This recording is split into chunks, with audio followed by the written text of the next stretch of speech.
He was 9 years old when he realized something was terribly wrong with the world. Standing barefoot on the cold grass of a mansion backyard, Ethan watched his father line up 5 perfect women, beautiful, wealthy, confident, and tell him to choose one to replace his dead mother. His chest tightened. His hands shook. No one noticed. No one cared. Because in that moment, Ethan understood a cruel truth.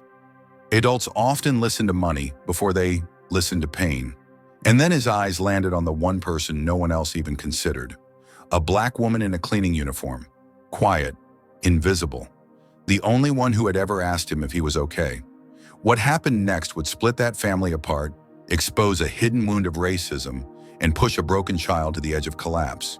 Stay with this story, because before it ends, someone will be humiliated, someone will be hurt, and one shocking act will change everything forever.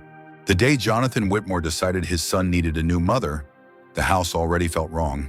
It wasn't loud, it wasn't chaotic, it was quiet in the way grief gets quiet when no one is listening. Ethan Whitmore sat alone at the edge of the backyard, stacking small stones beside the pool. He did it slowly, carefully, the way kids do when they want to disappear without actually leaving. At 9 years old, he had mastered the art of making himself small inside a very large mansion. 2 years without his mother had turned the Whitmore estate into a place that looked perfect and felt empty. The walls were white, the floors polished, the silence expensive, and yet nothing in that house felt warm anymore. "Ethan, come here." Jonathan's voice cut through the air, sharp and impatient. He stood near the patio, phone still in hand, suit jacket pressed, posture straight. He looked like a man who solved problems for a living. This, he told himself, was just another one. Ethan walked over slowly, his green eyes identical to his mother's. Jonathan noticed and immediately looked away. "Sit," Jonathan said. "We need to talk." Ethan sat, hands folded in his lap. "You know I love you," Jonathan began, the way people start conversations when they're about to say something that will hurt. Ethan nodded but didn't answer. "Your mom wanted us to be happy, even after everything." Jonathan paused. "So I've made a decision." Ethan's fingers tightened. "You're going to have a new mother."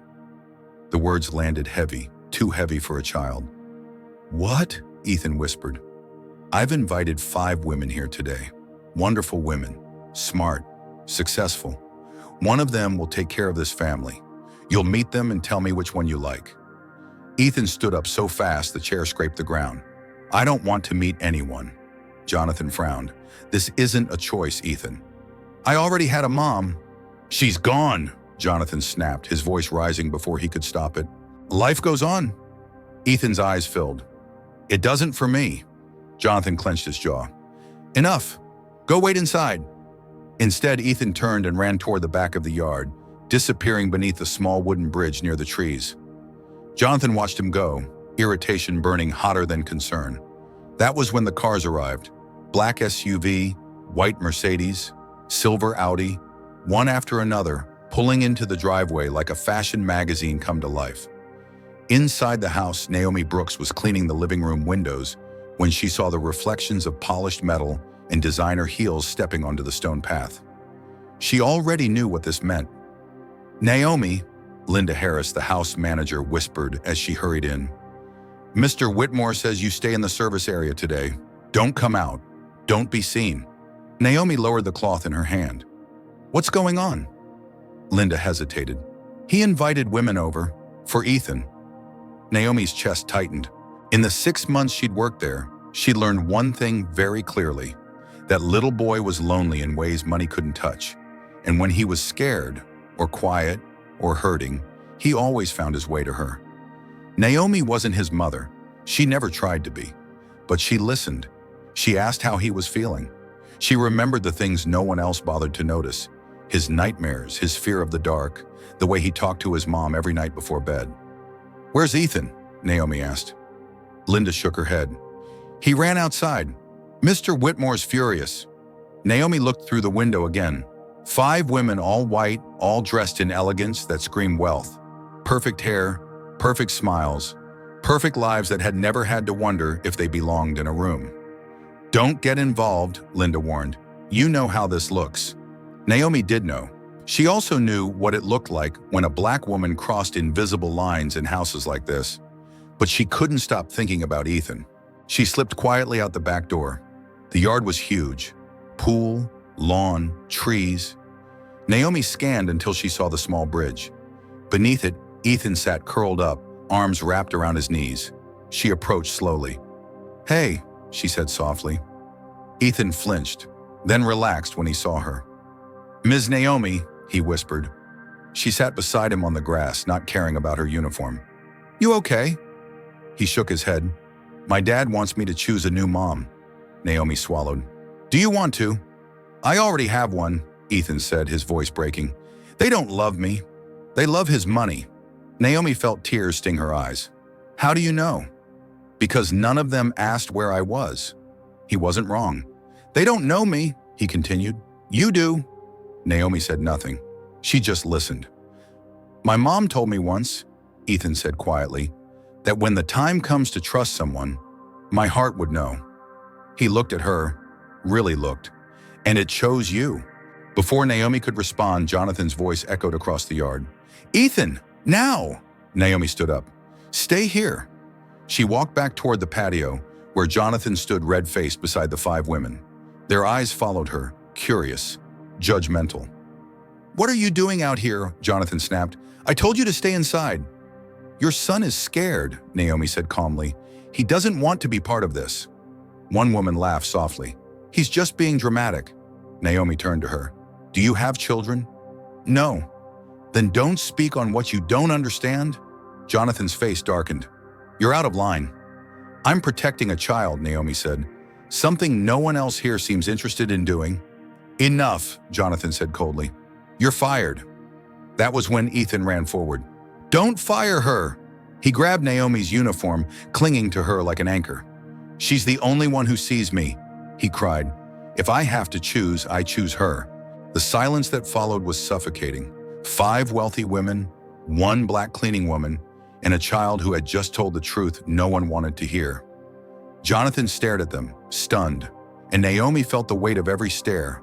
The judgment, the disbelief, the unspoken question of how a woman like her could ever be chosen. This was only the beginning, and before this story ended, that choice would cost everyone far more than they imagined. Now let me ask you something, because this moment forces all of us to look inward. Do you believe a child's heart can see truth more clearly than adults blinded by money and status? Yes or no?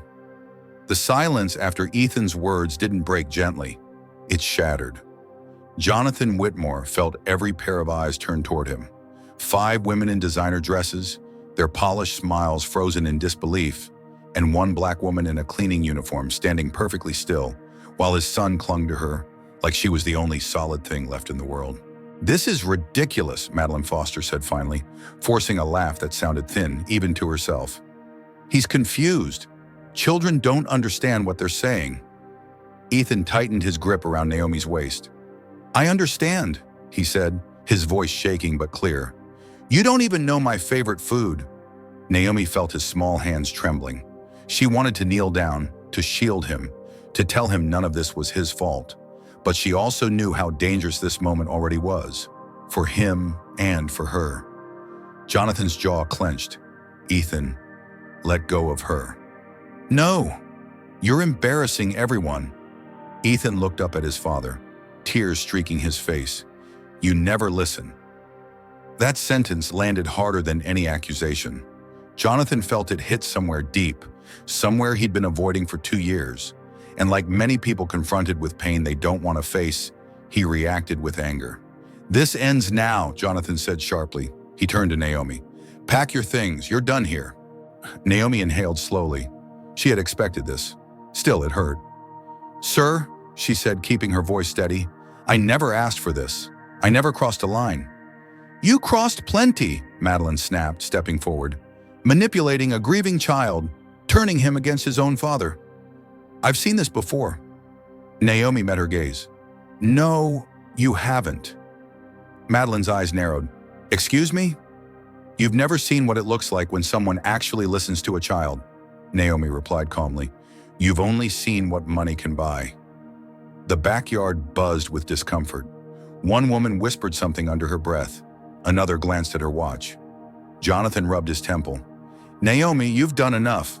This family needs structure, stability, not emotional confusion." "Structure without love is just a cage," Naomi said quietly. That was when Ethan screamed. "If she goes, I go." Jonathan spun around. "You will not." "I'll run away," Ethan said, his voice breaking. "I'll disappear like you did when Mom died." The words cut through Jonathan like a blade. For a moment, no one spoke. Then Madeline sighed loudly. "This is exactly why children need discipline. You let them talk like this, they start thinking they're in charge." She crouched slightly, forcing her voice sweet. "Ethan, sweetheart, we brought you gifts. We care about you." Ethan looked at the bags at her feet, games, clothes, expensive things, and then back up at her face. "You didn't ask if I was okay." Madeline blinked. "Well, of course you are. You have everything." Ethan shook his head. "I don't have my mom." That was enough. Jonathan grabbed his son's arm. "You're going inside, now." "Stop!" Naomi stepped forward instinctively. Jonathan turned on her. "Do not tell me how to raise my child." Ethan yelped as Jonathan's grip tightened. "You're hurting me!" Naomi froze. Every instinct in her screamed to intervene, but she knew what would happen if she did. A black woman touching a wealthy white man in his own home. The headlines wrote themselves. Jonathan released Ethan abruptly, but the damage was done. Ethan collapsed onto the grass, sobbing, his chest heaving like he couldn't catch his breath. Linda rushed forward. "Sir, he's not breathing right." "He's acting," Madeline said dismissively. "Children do this when they don't get their way." Naomi dropped to her knees beside Ethan. "Hey, look at me." Jonathan hesitated. For once, he didn't stop her. "Breathe with me," Naomi said softly. "In, out." Ethan gasped. His face had gone pale, his lips trembling. "I can't," he whispered. Naomi placed a hand over her own chest, exaggerated her breathing. "You can. I'm here." Slowly, painfully, Ethan followed. Jonathan watched, something unfamiliar twisting in his chest. In all his years of success, no one had ever calmed his son like that. But pride is stubborn. "Enough," he said once Ethan's breathing steadied. "This changes nothing. Naomi leaves today." Ethan looked up, eyes hollow. "Then I don't care anymore." He stood up and walked toward the house, shoulders slumped like he was carrying something far too heavy for a 9-year-old. Naomi stayed kneeling on the grass, heart breaking as she watched him go. An hour later, she was gone. No goodbye, no closure. Just a suitcase, a ride into the city, and a knot in her chest that refused to loosen. 3 days passed. Ethan didn't leave his room. He didn't eat. He didn't speak. Jonathan buried himself in work, telling himself this was temporary. Children adapted. They always did. But Linda knew better. "He's not touching his food," she said quietly. "He's losing weight. He's sulking. He fainted in the bathroom this morning." That got Jonathan's attention. The doctor's words echoed through the study like a verdict. "Your son is severely depressed." Jonathan stared. "He's 9. And grieving," the doctor said firmly. "And he just lost the one person who made him feel safe." Jonathan's phone rang later that night. Madeline. "I heard Ethan's been difficult," she said smoothly. "I can help." Against his better judgment, or maybe because of it, Jonathan agreed. She arrived that evening, confident, composed, acting like she already belonged. "I'll talk to him," she said. Jonathan hesitated, then nodded. Upstairs, Ethan lay on his bed clutching a stuffed bear. The door opened without knocking. "Hello, Ethan." He didn't answer. "You can't keep acting like this," Madeline said, irritation seeping through her voice. "Your father's worried." Ethan turned slowly. "You made her leave." Madeline stiffened. "She manipulated you." "That's a lie. Watch your tone." "She loved me." Madeline's patience snapped. "She wanted your father's money. Women like her always do." The slap happened before she even realized what she was doing. The sound cracked through the room. Ethan froze, hand pressed to his cheek, eyes wide with disbelief. "You hit me," he whispered. Downstairs, Jonathan heard the scream. Everything after that moved too fast. Ethan sobbing in his arms. Madeline stammering excuses. Jonathan's rage finally boiling over. "Get out," he said coldly. "But now." When the door slammed behind her, Jonathan looked down at his son's red cheek, and for the first time, the truth became impossible to ignore. He had chosen wrong, and it nearly destroyed his child. Jonathan Whitmore did not sleep that night. He sat in the armchair beside Ethan's bed, watching his son breathe, slowly now, unevenly, his small chest rising and falling, like it took effort to exist. The red mark on Ethan's cheek had faded to a dull pink, but the damage it represented burned fresh in Jonathan's mind. Every excuse Jonathan had ever told himself collapsed in that quiet room.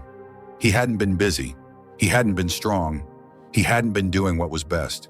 He had been absent, and worse, he had allowed his fear, his pride, and his unspoken biases to push away the one person who had truly protected his child. When Ethan stirred, Jonathan leaned forward. "Dad?" Ethan whispered.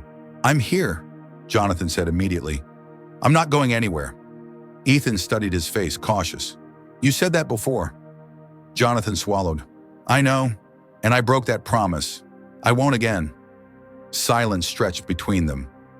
"Dad," Ethan said after a moment, "Ms. Naomi didn't do anything wrong." Jonathan nodded. "I know. She didn't want your money. She didn't want the house. She just stayed." Jonathan felt his chest tighten. "I should have seen that." Ethan's voice cracked. "Are you mad at her?" "No," Jonathan said firmly. "I'm ashamed of myself."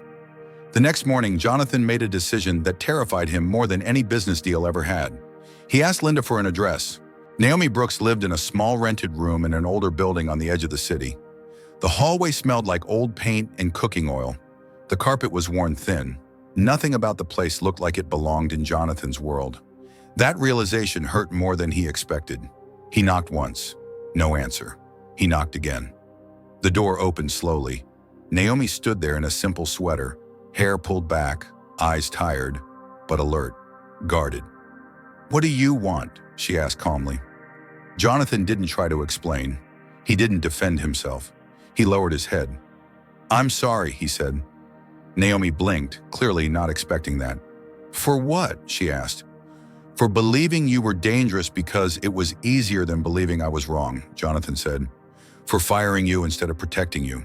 For letting my son suffer because I couldn't face my own grief. And for seeing you through the lens of fear instead of truth." Naomi studied him for a long moment. "Ethan," Jonathan added quietly, "is very sick. Not physically. He's breaking." Her face changed instantly. "How is he?" "He asked for you every night," Jonathan said. "He told me you were the only one who stayed when everyone else left." Naomi closed her eyes briefly. "I never tried to replace his mother," she said. "I only tried to make sure he didn't feel alone." "I know that now," Jonathan replied, "and I need you to know something too. What happened to you? Being blamed, suspected, dismissed? It wasn't just about class or employment. I see now that race played a role. I see how quickly I assumed the worst." Naomi took a slow breath. "Words are easy," she said. "Trust is not." Jonathan nodded. "I'm not asking for forgiveness. I'm asking for a chance to do right. For my son." Silence again. Then Naomi stepped back and opened the door wider. "Come in," she said. "We need to talk." She returned with Jonathan to the Whitmore estate later that afternoon. Ethan was sitting by the window when he saw the car pull into the driveway. His heart stopped. When the front door opened and Naomi stepped inside, he didn't wait. He ran, weak legs, racing heart, straight into her arms. "You came back," he cried. Naomi knelt and held him tightly. "I did." "I thought you wouldn't," Ethan said through tears. "I almost didn't," she admitted softly. "But some things are bigger than hurt." Jonathan watched them from a distance, tears in his eyes. For the first time, he didn't feel threatened by their bond. He felt grateful for it. Healing didn't happen overnight, but it began. Jonathan started coming home earlier, sitting with Ethan during dinner, listening, really listening, when his son talked about his mother, his fears, his anger. Naomi stayed, not as a servant hidden in the background, but as someone acknowledged, respected, and heard. When people whispered, Jonathan shut it down. When questions came about appearances, about appropriateness, Jonathan answered calmly. "She saved my child," he said. "That's all that matters." Ethan slowly gained weight. His laughter returned in pieces, small at first, then brighter. One evening, as the three of them sat in the backyard, Ethan looked between Jonathan and Naomi. "You know," he said thoughtfully, "my mom will always be my first mom." Naomi smiled. "Of course. But the heart is big," Ethan continued. "It can love more than one person." Jonathan nodded. "It can." Months later, the house no longer felt empty. It felt alive. Not because it was perfect, but because it was honest. This story didn't end with wealth. It didn't end with punishment. It ended with accountability, growth, and the courage to unlearn harmful beliefs. And sometimes that's the happiest ending of all. Before you go, let me ask you, how did this story make you feel? Do you believe love and care should matter more than race, status, or appearance? If this story touched you, comment 111 below to let us know you stayed until the end. Tell us, what country are you watching from? And if you believe stories like this need to be shared, please share this video with someone who needs to hear it.